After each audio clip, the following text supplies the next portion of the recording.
Jake Turner stood at the observation deck of the research vessel Horizon, watching stars blur past the reinforced glass when the proximity alarm shattered the silence. And his commanding officer, Lieutenant Ross, came rushing through the corridor, shouting orders to the crew about an unidentified vessel, approaching their position at impossible speeds. The alien ship materialized beside them without warning, and its design defied every principle of human engineering with flowing organic curves that seemed alive and pulsing with soft blue light that made Jake think of bioluminescent creatures from Earth oceans, and he wondered if humanity had finally met something beyond their understanding. Captain Morrison ordered all hands to battle stations, but before weapons could be charged, the alien vessel transmitted a message in perfect English asking for peaceful dialogue and offering to send a diplomatic envoy to discuss mutual cooperation between their civilizations.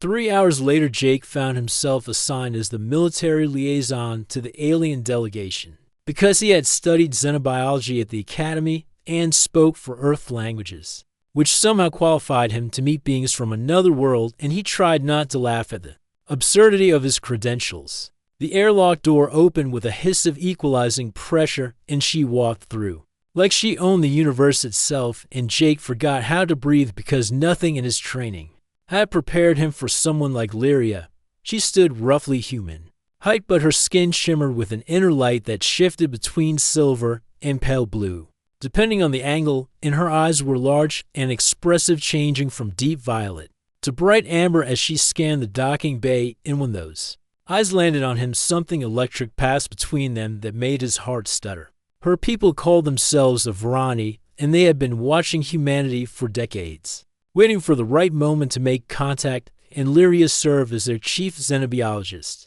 tasked with studying human culture and biology to determine compatibility for future cooperation. Jake was assigned to accompany her throughout the vessel and explain human customs and technology. And he discovered within the first hour that she asked questions like a child experiencing wonder, for the first time wanting to know why humans decorated their quarters with photos and why they consumed such varied foods, and whether they truly experienced emotions as intensely as Varani literature suggested. She touched everything with careful reverence, running her long, elegant fingers across control panels and door frames and the fabric of his uniform sleeve, and each touch left tiny sparks of light on surfaces that faded after a few seconds like cosmic fingerprints. During the third day of her visit, Jake brought her to the ship garden, where earth plants grew under artificial sunlight, and Lyria gasped when she saw the roses pressing her face close to the red petals and inhaling deeply before turning to him,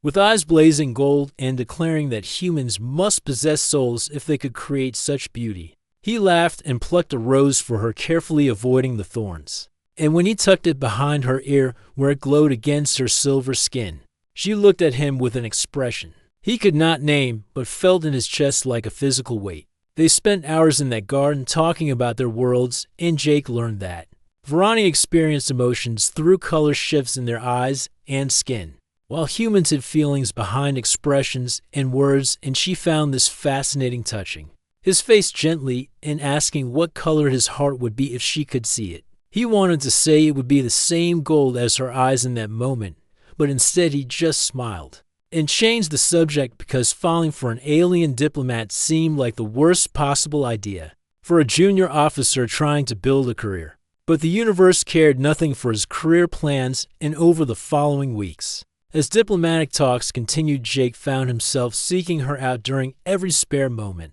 and she seemed equally drawn to him, appearing at his quarters or finding him in the mess hall or the observation deck where they had first established the connection. One night she asked him to explain human music, and he played her everything from classical symphonies to old rock songs, and she listened with her eyes closed, swaying slightly. And when the music ended, she opened eyes that shimmered with tears that looked like liquid starlight. She told him then that Varani did not have music in the way humans did, because their communication was partially telepathic and they shared emotions directly, without need for artistic interpretation. And she said she envied humans this beautiful inefficiency, this need to translate feeling into sound. Jake asked why she seemed sad, and Lyria went very still before explaining something she had avoided mentioning since their first meeting, and the words came slowly, as if each one cost her something precious. Varani lifespans were short by human standards, averaging only 15 Earth years from birth to death, and their biology burned bright and fast like stars that lived brilliantly before fading, and she was already 10 years old, with perhaps 5 years remaining if fortune favored her. The revelation hit Jake like a physical blow, and he understood suddenly why she touched everything with such reverence and asked questions with such urgency. Because she was experiencing the universe, knowing her time was limited and every moment mattered in ways he had never considered. He should have pulled away, then should have recognized the danger of caring for someone whose entire existence would barely span a fraction of his own life. But instead he reached for her hand and held it, watching light pulse beneath her skin in rhythm with what he imagined was her heartbeat. She asked if he was frightened of her now that he knew, and he said no, he was frightened of himself, because he was falling in love with her despite knowing exactly how this story would end.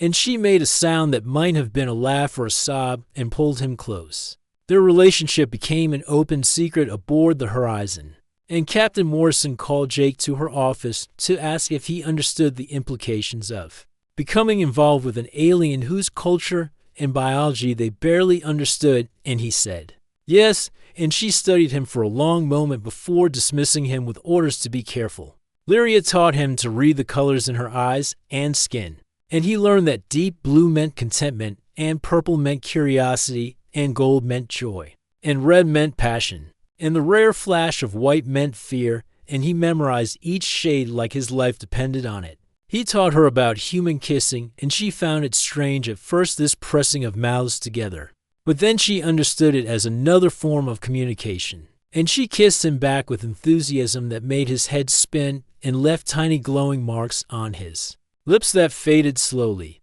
They stole time together, whenever possible, hiding in storage rooms and empty labs, in the garden where roses bloomed eternal under artificial suns. And Jake tried not to count down the years she had remaining, because each calculation felt like betrayal. 6 months into their relationship, the diplomatic mission concluded successfully, and Varani leadership offered to establish a permanent exchange program, with humans living on Varani worlds and Varani living on human ships and stations. Lyria was offered a position at Earth's Central Research Station, and Jake requested transfer to the same facility, and both requests were approved. And they traveled together back to Earth, where she experienced rain for the first time and laughed with pure delight as water ran down her glowing skin. She loved Earth with passionate intensity, wanting to see everything and taste everything and experience everything, and Jake took her to mountains and oceans and cities and small towns,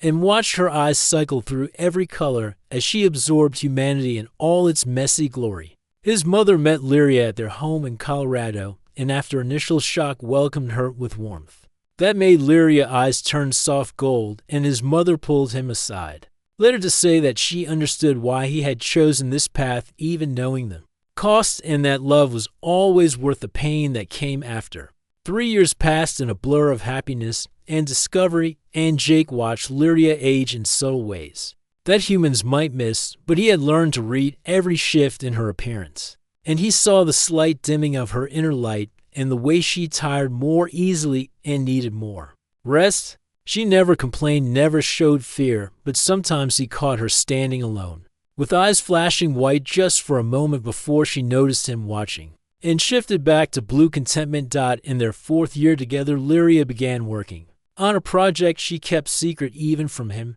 and when he asked about it, she said it was a gift, but not ready yet, and he did not press because she deserved her mysteries. One evening she brought him to her laboratory and showed him what she had been creating, and his breath caught because she had developed a way to preserve Varani consciousness after death, transferring memories and personality into a crystal matrix that could communicate through light and sound. She explained that she would not truly be gone when her body failed, because part of her would remain in this crystal, and he could carry her with him and speak with her, and she would answer and share his life even after biology claimed her physical form. Jake looked at the crystal glowing softly on the lab table and felt something break inside. Because he did not want a crystal, no matter how perfect, he wanted her warm and alive and touchable. In real Dot, he told her this, and she came to him with eyes blazing red and gold and said she knew, but this was what she could offer, and